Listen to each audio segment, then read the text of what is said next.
Chapter 2 of the Mimosa Trail. Russia, 1913. The odour of his skin through the follicles of his beard was twisted, yellowed, and cigar-stained. The point of each short, trimmed hair dug into Yelena's soft, pale, freckled cheeks.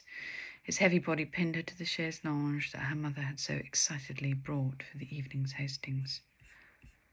"Velvet, Yelena," her mother had stated, exasperated, as if this was excuse enough for anything.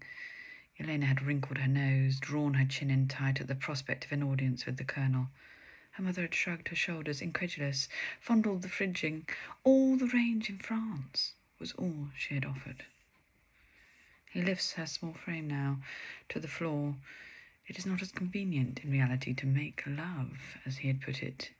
On this notion of romantic furniture, he hurriedly pushes a cushion under her head. She grimaces at the false consideration.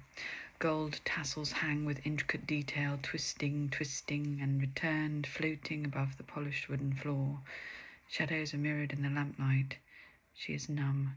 His hot, fumbling lead-weight mass presses her into the hardwood surface. His hand mashes at her undeveloped breasts, pulls her skirts, ripping now the saffron-yellow silk hem.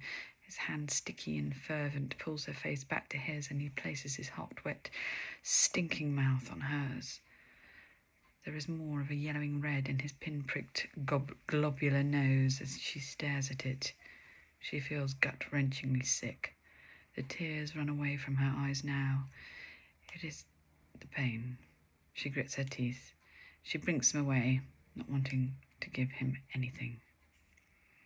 Her mother had flounced around preparing for the party, not wanting to look her in the eye, but she had knew that what her daughter had in store. "It's the cold of February. I must have them here. I so love to entertain."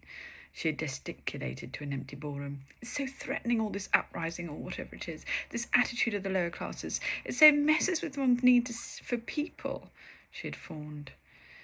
Yelena knew something awful was coming, and not just for her.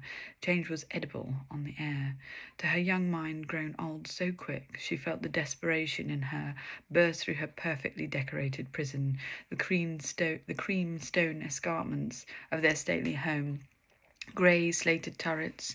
It could all burn and tumble and crush her to dead for all she cared. She was princessed in this dungeon where a red dragon came prowling. She felt the stupidity of the parade. The evening was a last show of bravado, a final flourish before disaster for everyone.